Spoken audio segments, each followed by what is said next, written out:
Amelia Earhart. Le nom seul évoque un sentiment d'aventure et de bravoure. Elle était une pionnière, une femme qui osait rêver à une époque où le ciel était considéré comme un monde d'hommes.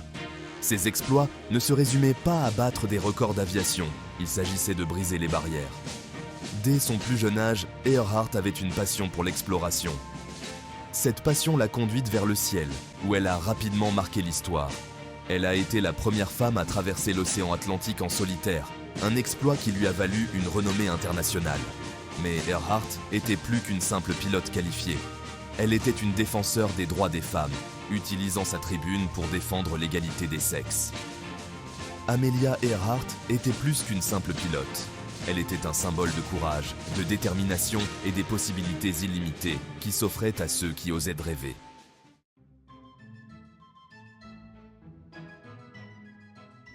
L'ambition d'Earhart ne connaissait aucune limite. Elle ne se contentait pas de simplement battre des records. Elle recherchait de nouveaux défis. Son objectif suivant était encore plus audacieux, faire le tour du monde en suivant l'équateur aussi étroitement que possible. L'année était 1937. Le monde était au bord de la guerre, mais Amelia Earhart se concentrait sur sa mission de paix et d'exploration. Son Lockheed Electra 10E, un avion à la pointe de la technologie pour l'époque, a été méticuleusement préparé pour le voyage. Earhart serait accompagné de son fidèle navigateur, Fred Noonan. Le monde a retenu son souffle, alors qu'Earhart et Noonan décollaient d'Oakland, en Californie, le 1er juin 1937.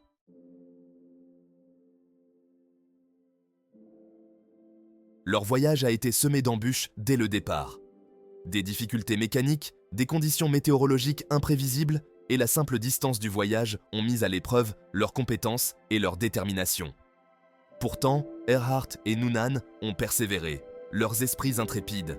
Ils ont navigué sur des chaînes de montagnes dangereuses, traversé de vastes déserts et atterri sur des îles isolées.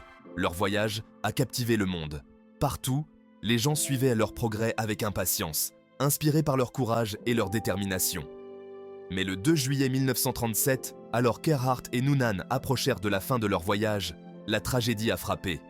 Leur dernière transmission radio, reçue quelque part au-dessus de l'océan Pacifique, faisait état d'un manque de carburant et de la difficulté à trouver leur lieu d'atterrissage prévu, l'île Howland.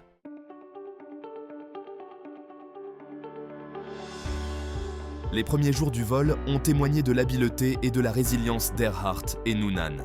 Ils ont traversé les États-Unis, faisant des escales régulières pour le carburant et les fournitures. Des foules se sont rassemblées pour les accueillir, désireuses d'apercevoir les aviateurs audacieux. Earhart, toujours gracieuse, a pris le temps de parler aux foules, les encourageant à poursuivre leurs rêves et à ne jamais abandonner. Le voyage à travers l'Atlantique a été particulièrement difficile. Des tempêtes ont fait rage, les forçant à voler à basse altitude, luttant contre les turbulences et la fatigue. Pourtant, ils ont persévéré, poussant leur avion et eux-mêmes à la limite.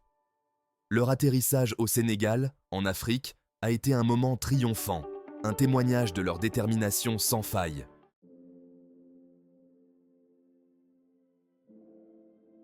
Alors qu'ils approchèrent de l'étape du Pacifique de leur voyage, un sentiment d'anticipation et peut-être d'appréhension s'est développé.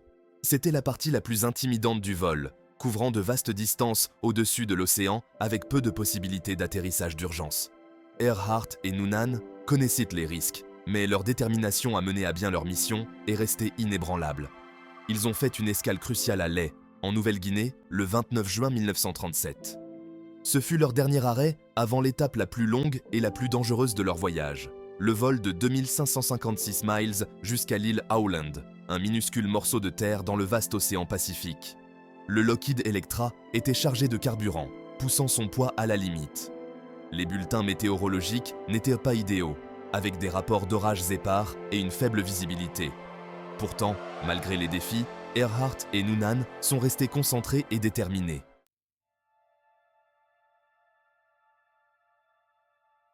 Le 2 juillet 1937, à 00h30 GMT, la voix d'Amelia Earhart crépite sur les ondes radio. Elle parlait à l'Itasca, un garde-côte américain stationné près de l'île Howland, sa voix tendue par la fatigue et l'inquiétude. Elle a signalé qu'elle était à court de carburant et qu'elle avait du mal à localiser l'île Howland dans la vaste étendue du Pacifique. L'Itasca a tenté de guider Earhart et Noonan vers l'île, mais leurs signaux étaient faibles et intermittents. L'air rempli de parasites crépitait d'urgence et de peur. La voix d'Earhart est devenue de plus en plus désespérée alors qu'elle signalait qu'elle tournait en rond dans la zone, incapable de repérer l'île à travers les nuages. Puis, à 8h44 GMT, l'Itasca a reçu ce qui allait être la dernière transmission d'Earhart.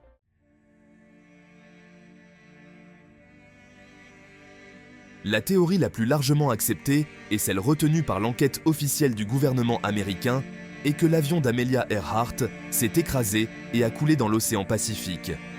Avec un carburant en baisse et incapable de localiser l'île Howland, l'Electra, accablée par sa lourde charge, a peut-être simplement manqué de carburant et a plongé dans la mer. L'immensité de l'océan Pacifique, associée à la technologie limitée de l'époque, signifiait que même un gros avion pouvait disparaître sans laisser de traces. L'absence de toute observation confirmée d'épave, malgré des efforts de recherche intensifs, donne du crédit à cette théorie. Les profondeurs océaniques, en particulier dans la zone entourant l'île Howland, sont vastes et largement inexplorées. L'Electra aurait pu couler à une profondeur qui rendait sa découverte impossible, même avec la technologie sonar disponible à l'époque. Le mystère de la disparition d'Amelia Earhart tient autant à ce que nous ne savons pas qu'à ce que nous savons.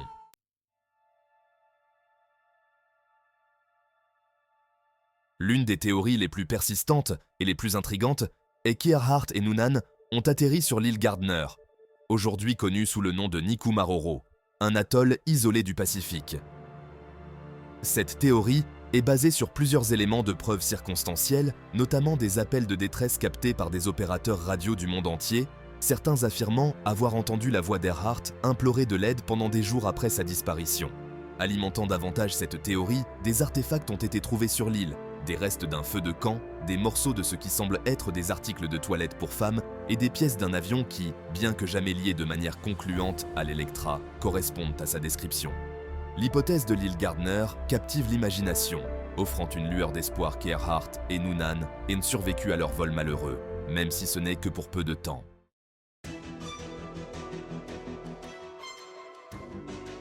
Une théorie plus controversée prétend qu'Earhart et Noonan ont été capturés par les Japonais. Cette théorie postule que leur vol n'était pas seulement une tentative de circumnavigation record, mais aussi une mission secrète visant à recueillir des renseignements sur les activités militaires japonaises dans le Pacifique.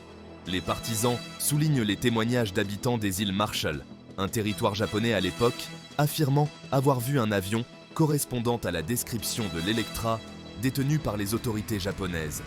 Certains prétendent même qu'Earhart et Noonan ont été détenus comme prisonniers de guerre, accusés d'espionnage. Cependant, comme pour les autres théories entourant la disparition d'Earhart, les preuves concrètes font défaut. Malgré l'absence de preuves tangibles, la théorie de la capture japonaise persiste, alimentée par les intrigues politiques de l'époque et la possibilité qu'Earhart et Noonan aient été les pions d'un jeu plus vaste et plus complexe.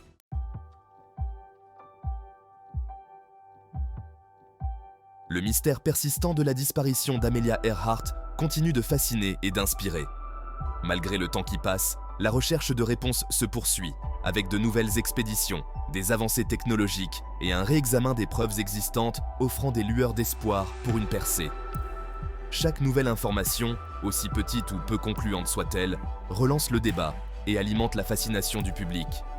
La recherche de réponses témoigne de la puissance durable de son héritage, un héritage qui transcende l'aviation et témoigne de l'esprit indomptable de la curiosité humaine et de notre fascination pour l'inconnu.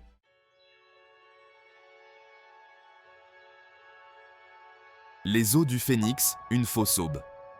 En 1940, 3 ans après la disparition d'Earhart, une lueur d'espoir, quoique fugace, a émergé de la vaste étendue du Pacifique. Sur l'île isolée de Nikumaroro, alors connue sous le nom d'île Gardner, une expédition britannique est tombée sur une collection d'ossements humains.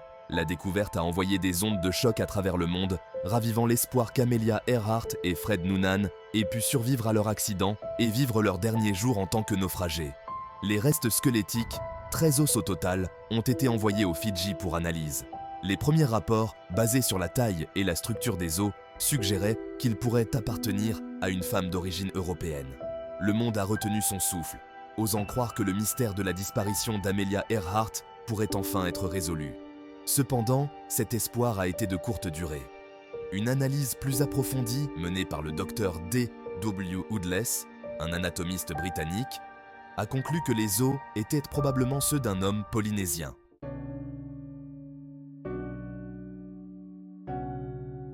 Au cours des décennies qui ont suivi la disparition d'Earhart, de nombreuses tentatives ont été faites pour analyser les preuves existantes à l'aide de la technologie moderne. L'un de ces efforts s'est concentré sur une photographie prise sur Nikumaroro en 1937, quelques mois seulement après la disparition de l'Electra. L'image granuleuse en noir et blanc, prise par l'officier colonial britannique Eric Bevington, montre une partie du littoral de l'île. Certains chercheurs pensent que la photo révèle ce qui pourrait être le train d'atterrissage d'un Lockheed Electra dépassant du bord de l'eau. Des spécialistes de l'imagerie médico-légale ont amélioré et analysé la photographie, tentant de déterminer la vraie nature de l'objet. La photographie, comme de nombreux autres éléments de preuve dans ce mystère durable, continue d'être débattue et réinterprétée.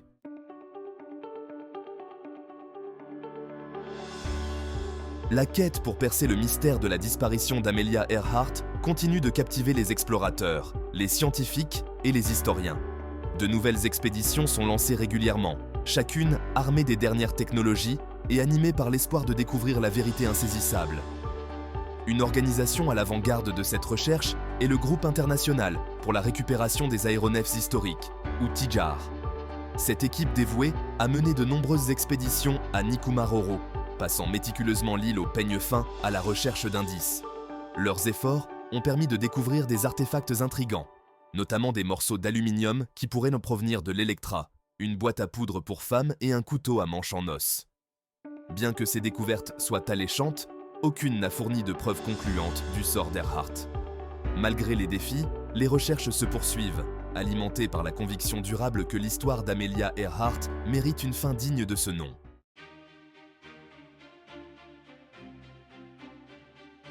Bien que le mystère de sa disparition demeure, l'impact d'Amelia Earhart sur l'aviation et sur le monde est indéniable.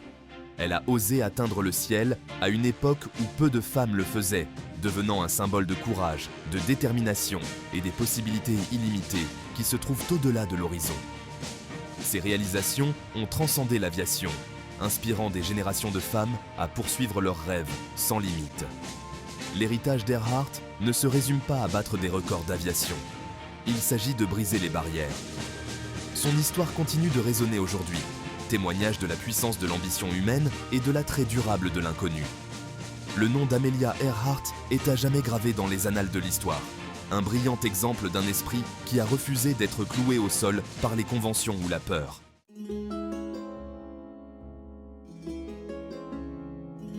La fascination durable pour la disparition d'Amelia Earhart témoigne de notre curiosité innée pour le monde et de notre désir de résolution.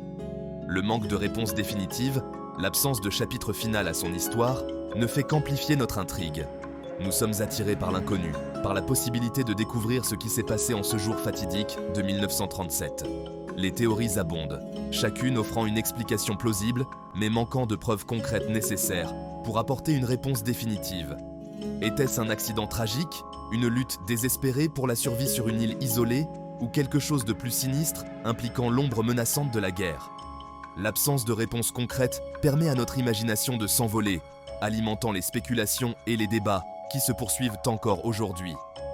Le mystère de la disparition d'Amelia Earhart est un casse-tête qui continue de nous défier et de nous intriguer. C'est une histoire qui nous rappelle que certaines questions peuvent ne jamais avoir de réponse définitive, nous laissant aux prises avec l'inconnu et le pouvoir durable de la curiosité humaine.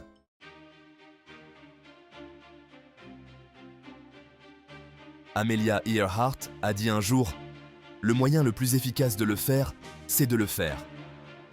Ces mots résument son esprit, sa croyance indéfectible au pouvoir de l'action et son refus d'être lié par des limitations. Bien que son dernier vol se soit terminé par un mystère, son héritage continue de planer, nous inspirant à embrasser l'aventure, à défier les conventions et à poursuivre nos rêves avec une détermination sans faille. La recherche de réponses se poursuit, animée par le désir d'honorer sa mémoire et de clore l'un des mystères les plus durables de l'histoire. chaque nouvelle expédition, chaque élément de preuve examiné nous rapproche de la compréhension de ce qui s'est passé en ce jour fatidique de 1937. Mais même si le mystère reste entier, l'esprit d'Amelia Earhart restera à jamais dans les airs. On se souviendra toujours d'elle comme d'une pionnière, d'une visionnaire et d'un symbole de l'esprit humain inébranlable qui ose atteindre le ciel, même face à l'inconnu. L'histoire d'Amelia Earhart nous rappelle que la poursuite de nos rêves est tout aussi importante que la destination, et que le courage d'explorer, de repousser les limites et de défier les limites est un héritage qui mérite d'être célébré.